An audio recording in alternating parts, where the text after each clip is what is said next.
Hello అండి, అందరికీ నమస్తే. నేను మీ Gaurav Krishna. Welcome back to our channel wall poster. గత 24 గంటల నుంచి యూట్యూబ్లో ఒక వార్త అనేది బాగా చక్కర్లు కొడుతుంది. అది నిజమా అబద్ధమా తెలియదు కానీ ట్రెండింగ్లో నడుస్తుంది. అది విషయం ఏంటి అనేది మాట్లాడుకుందాం. అంతకంటే ముందు ప్రభాస్ గారు ఈ 2026 అనేది ఆయనకంత మంచిగా ఆరంభించలేదు. ఎందుకంటే రాజాసాబ్ సినిమా వచ్చింది.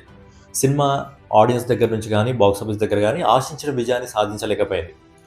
సో ఏంటంటే స్టార్టింగే ప్రభాస్ గారికి ఒక నెగిటివిటీ, ఒక ట్రోలింగ్ అనేది. ఎందుకంటే ప్రభాస్ గారు ఎప్పుడెప్పుడు దొరుకుతారా అని చెప్పి కొన్ని గుంటనక్కలు కాచుకొని ఉంటాయి నార్త్లో. ఆ గుంటనక్కలకి ఏం పని లేదు. ప్రభాస్ గారు ఏం చేసినా కదా రావాలి, ట్రోల్ చేయాలి, నెగిటివిటీ స్ప్రెడ్ చేయాలి, అదే ఉంటారు ఎప్పటికీ. ఏదైతే ఆ నెగిటివిటీ స్ప్రెడ్ అవుతుందో ఆ నెగిటివిటీని ఆపడానికి వచ్చాడు ముందు సందీప్ రెడ్డి వంగ. వచ్చాడు, రాజాసాబ్ సినిమా చూశాడు. సినిమా చూసిన తర్వాత ప్రభాస్ గారితో ఒక చిన్న మీటింగ్ అయింది. మీటింగ్ అయిపోయిన తర్వాత బయటకు వచ్చాడు.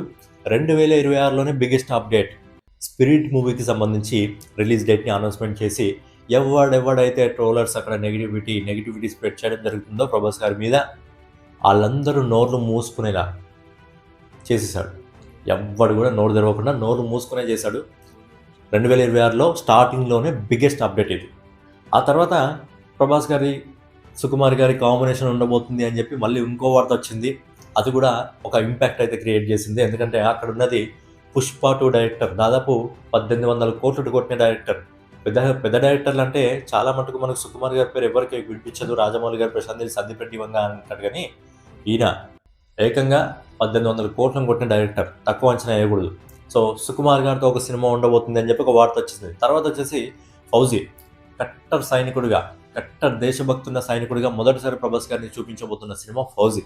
ఆ సినిమా నుంచి రిపబ్లిక్ డే రోజు జనవరి 26 రోజు మనకు ఒక టీజర్ కానీ ఒక పోస్టర్ కానీ ఏదో వచ్చే అవకాశం ఉంది. లాస్ట్ టైం ఒక పోస్టర్ వచ్చింది కానీ అందులో ఫేస్ అంతా క్లారిటీగా ఇవ్వలేదు. బట్ ఈసారి ఒక పోస్టర్, అంటే ఫౌజీలో లుక్ ఏ విధంగా ఉంటుందో మనకు తెలియాలి కదా.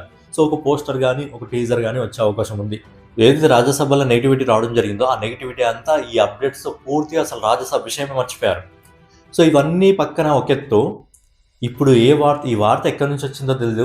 ఇది ఆకాశవాణి దగ్గర నుంచి వచ్చిందా, ఫ్యాన్స్ దగ్గర నుంచి వచ్చిందా, ఇంకెవడన్నా చెప్పాడా, లేకపోతే మూవీ టీం నుంచి వచ్చిందా, ఇక్కడి నుంచి వచ్చిందో తెలియదు ఈ వార్త. కాకపోతే మెల్లమెల్లగా ఆ వార్త అనేది ఒక అగ్నిపర్వతంలాగా బద్దలై గత 48 గంటల నుంచి యూట్యూబ్ సోషల్ మీడియాని మొత్తం ఊపేస్తుంది. ఇండియాని మొత్తం ఊపేస్తుంది. చిన్న యూట్యూబర్ నుంచి పెద్ద యూట్యూబర్ల వరకు, క్రిటిక్స్ వరకు అందరూ ఇదే సినిమా గురించి మాట్లాడుకుంటున్నారు. మన డైనోసార్ నటించిన సలార్. సో సలార్ అప్పట్లో వచ్చినప్పుడు ఎంత విధ్వంసం క్రియేట్ చేస్తుందో మనందరికీ తెలుసు. సలార్ సినిమా థియేటర్లోకి వచ్చినప్పుడు అప్పుడు చాలామందికి ఆ సినిమా అర్థం కాలేదా, లేకపోతే ఆ వరల్డ్ బిల్డింగ్ అని అర్థం కాలేదా? నాకు అర్థం కాలేదు. ఎందుకంటే సలార్ వరల్డ్ బిల్డింగ్ అనేది చాలా పెద్దది. అందులో ఒక చిన్న క్యారెక్టర్ కూడా చాలా ఇంపార్టెంట్ రోల్ ఉంది. పని మనిషి క్యారెక్టర్కు ఆరెంజ్ రోల్ ఇచ్చారు. పని మనిషి క్యారెక్టరే భయపెడుతుంది. పండిత్ ఆ క్యారెక్టర్ ఇప్పటివరకు పెద్దగా ఇంపాక్ట్ ఏం క్రియేట్ చేయలేదు, కానీ ఆ క్యారెక్టర్కి ఎంత పెద్ద హైప్ ఉంది పార్ట్ 2లో మనందరికీ తెలుసు. సో అక్కడ ప్రతి చిన్న పాత్రను కూడా చాలా డీటెయిల్గా, ప్రతి ఒక్క చిన్న పాత్ర కూడా మంచి న్యాయం చేయడం జరిగింది ప్రశాంత్ నీల్. అందుకే అది చాలా పెద్ద వరల్డ్ అది.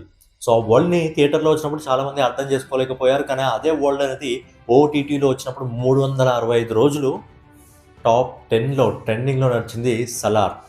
సో అది డైనోసార్ పవర్. మళ్ళీ ఆ డైనోసార్ సంబంధించి ఒక టీజర్ వస్తుంది అని చెప్పి ఏదైతే వార్త చక్కర్లు కొడుతుందో ఆ వార్త నిజమై 25వ తారీఖున అంటున్నారు. 25వ తారీఖున కానీ కాటేరమ్మ మీద ఒట్టు, కాటేరమ్మ కొడుకు కానీ కత్తి పట్టుకొని మళ్ళీ ఒకసారి స్క్రీన్ పైన కనిపించాడా? ఈ డైనోసార్ విధ్వంసానికి యూట్యూబ్లో ఉన్న పాత రికార్డులన్నీ బద్దలైపోయి కొత్త రికార్డులు క్రియేట్ అవుతాయి. ఎవడెవడి ట్రోలర్స్ ఉంటారో, ఎవడెవడి నెగిటివిటీ చేసేవాడు ఉంటాడో వాళ్ళకి ఎక్కడ మండాలో అక్కడ మండుతుంది, ఎక్కడ దిగాలో అక్కడ దిగుతుంది. ఆ రూమ్లో కెమెరా పెట్టుకొని ట్రోల్ చేసే ప్రతి ఒక్క నా కొడుకు ప్రభాస్ గారి గురించి కానివ్వండి, తెలుగు హీరోల గురించి కానీ ట్రోల్ చేసే ప్రతి ఒక్కడు కూడా రూమ్లో కెమెరా పెట్టుకొని ట్రోల్ చేయడం కాదు, ప్రభాస్ గారి దగ్గర ఫ్యాన్స్ ముందరికి కానీ, తెలుగు హీరోల ఫ్యాన్స్ ముందరికి కానీ వచ్చి ఒక్కసారి ట్రోల్ చేస్తే బద్దలు భాషింగాలు చేస్తారు. కానీ ఈ వార్త ఎక్కడి నుంచో వచ్చిందో తెలియదు. కానీ గత 24 గంటల నుంచి సోషల్ మీడియాలో ట్రెండింగ్ నడుస్తుంది. సలార్ ట్రెండింగ్ మళ్ళీ మొదలైంది. అది నిజమా అబద్ధమా అనేది కూడా ఇప్పటికీ ఎవరికి తెలియదు. మూవీ టీం నుంచి అఫీషియల్గా కూడా ఏ న్యూస్ ఇంకా బయటికి రాలేదు. వస్తుందా లేదా అనేది తెలియదు. కానీ సోషల్ మీడియాలో మాత్రం ఒక బజ్ ఉంది. 25వ తారీఖున రాబోతుంది. నాకు తెలిసి ఫ్యాన్స్ ఒత్తిడి కన్నా, అంటే ఫ్యాన్స్ ఇంతలా రిక్వెస్ట్ చేస్తున్నారు, ఈ సోషల్ మీడియానే మొత్తం ఊగిపోతుంది కాబట్టి కనీసం ఫ్యాన్స్ రిక్వెస్ట్ కన్నా ఈసారి నీ అమ్మ సలార్ నుంచి అప్డేట్ ఇవ్వకపోతే వీళ్ళు ఏం చేస్తారో అని తెలియక కూడా సలార్ టీం నుంచి కనీసం ఒక పోస్టర్ అన్న, ఒక గ్లింప్స్ అన్న వచ్చే అవకాశం ఉంది. ఆ రేంజ్లో ట్రెండింగ్ అవుతుంది సలార్ 2 గురించి. సో ఏంటంటే ప్రభాస్ గారి కెరియర్లో ఇప్పుడున్న మోస్ట్ హైప్డ్ మూవీస్లో రెండు మూవీస్లు ఉన్నాయి. ఒకటి స్పిరిట్, 2 సలార్ వచ్చిన రోజు ఖచ్చితంగా యూట్యూబ్ రికార్డ్సే కాదు మొత్తం బాక్స్ ఆఫీస్ రికార్డులే షేక్ అయిపోతాయి. సో ఆ రేంజ్లో సలార్కి ఫ్యాన్ ఫాలోయింగ్ ఉంది. అది ఒక కల్ట్ ఫ్యాన్ ఫాలోయింగ్ అంటారు కదా, అలాంటి ఫ్యాన్ ఫాలోయింగ్ అనేది పుష్ప సినిమాకి ఏ విధంగా ఏర్పడిందో సలార్ సినిమాకి ఆ విధంగా ఆ కల్ట్ ఫ్యాన్ ఫాలోయింగ్ అనేది ఏర్పడింది. సో ఏంటంటే ఆకాశవాణిలాగా వచ్చిన వార్త నిజం కావాలి అని చెప్పి మనం కూడా కోరుకుందాం. మళ్ళీ ఒకసారి చెప్తున్నా, కాటేరమ్మ కొడుకు కానీ కత్తి పట్టుకొని వచ్చాడా ఇండియా మహాలే మారిపోతుంది. సో ఫైనల్గా ఇదన్నమాట వీడియో. మరి సలార్ 2కి సంబంధించిన టీజర్ కానీ, గ్లిమ్స్ కానీ, పోస్టర్ కానీ మీరు ఏదైనా ఎక్స్పెక్ట్ చేస్తుంటే మీ ఒపీనియన్ని కామెంట్ రూపంలో తెలియజేయండి. రెగ్యులర్గా ఇలాంటి వీడియోస్ కోసం మన వాల్ పోస్టర్ ఛానల్ని ఫాలో అవుతుండండి.